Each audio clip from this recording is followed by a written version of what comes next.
Hi, Seekers of Wisdom. Thanks for joining. My name is Ibrahim Sunday and it's Chronicles of 1900.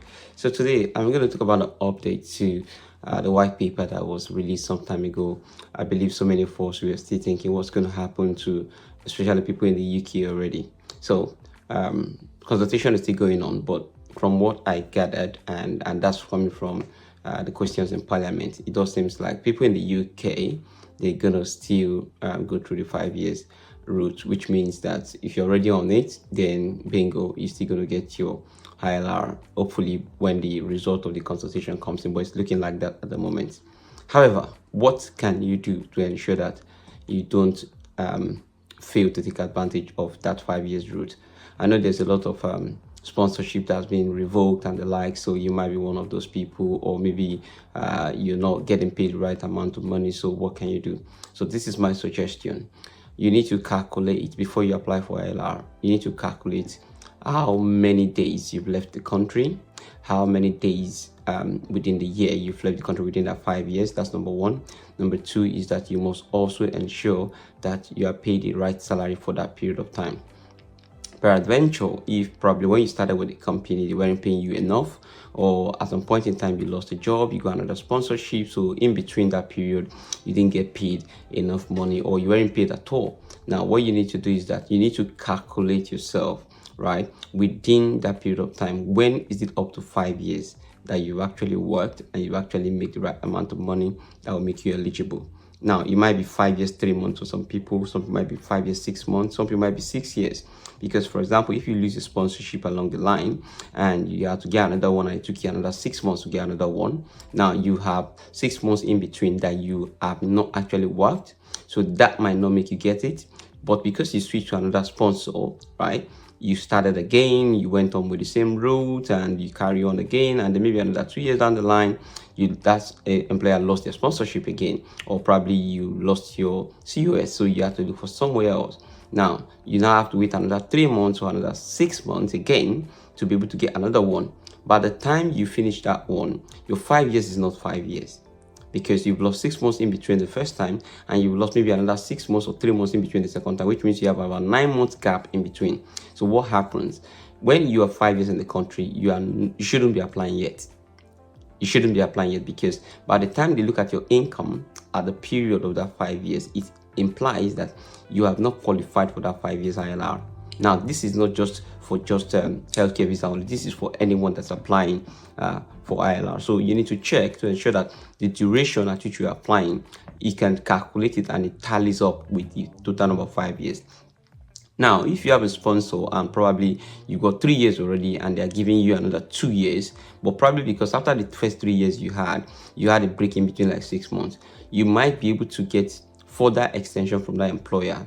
Or I'd suggest to people, if you have 3 years before and you're going for another one again, probably go for another 2.5 years if you know you've got gap in between. Now that gives you time to be able to cover those gaps. If you don't have time to cover those gaps, remain with the employer that is currently sponsoring you and get an extended time with them.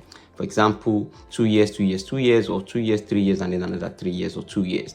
It gives you like 5 years plus, not just exactly 5 years. So you're looking at about 6 years visa, to give you the time to be able to cover whenever or any point in time when you have not been able to work to be able to make that money. Remember, for you to apply for ILR, you need to have the right salary being paid to you under that particular scheme that you are, that skill visa that you are, for that period of time for at least 5 years. So any gap in between must be covered, which means that if you are meant to be due for ILR, for example, September 2026, right? But because you got 3 months gap, you would not apply September 2026. You wait for January 2027 or end of December 2026, because now you have October, November, December to cover that gap. What I'm sharing to you right now is something that's very important, and you might not know, and you might need to go to immigration advisor and they're going to charge you lots of money to be able to tell you can't do this, or you apply, you get refused. Those applications are quite straightforward. If you want to do ILR applications, you have the number of days you've left the country, You can input it correctly. You can see it on your timestamp on your passport. You have the number of the salary you've been paid. You have your COS that tells you how much you should be paid for that particular role, and you missed the guidance. You've done it for like maybe 5 years consecutively. You can apply for your ILR yourself. You don't need anybody to do it for you. All you need to do is follow the steps and then make the application. But if you've lost a couple of months in between, in that period, then you need to be able to argue your way forward to say, okay, oh, at a point in time I lost this, I lost that, I lost my sponsorship, I had to switch, all those processes. Then you might need somebody to advise you, but you can still do it yourself, and that's why I'm giving the information, so you don't have to waste money for it. What you can do is calculate the time that you are working, look at your pay slips, how much you were earning, and then the time you had the gap in between, ensure you make up that gap by continuing to work in that skilled visa route. And then when you can calculate it yourself, okay, my pay slips covers complete 5 years without any gap in me, or I have made up the gap, then apply for your ILR, and then you're going to get your ILR.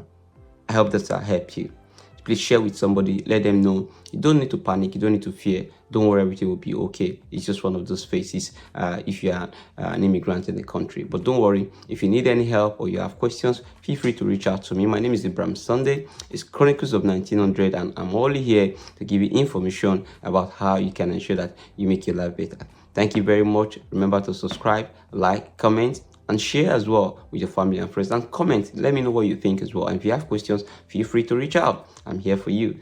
So I'll see you again next week. It's Chronicles of 1900, Inspirational podcast by Abraham Sunday. Thank you.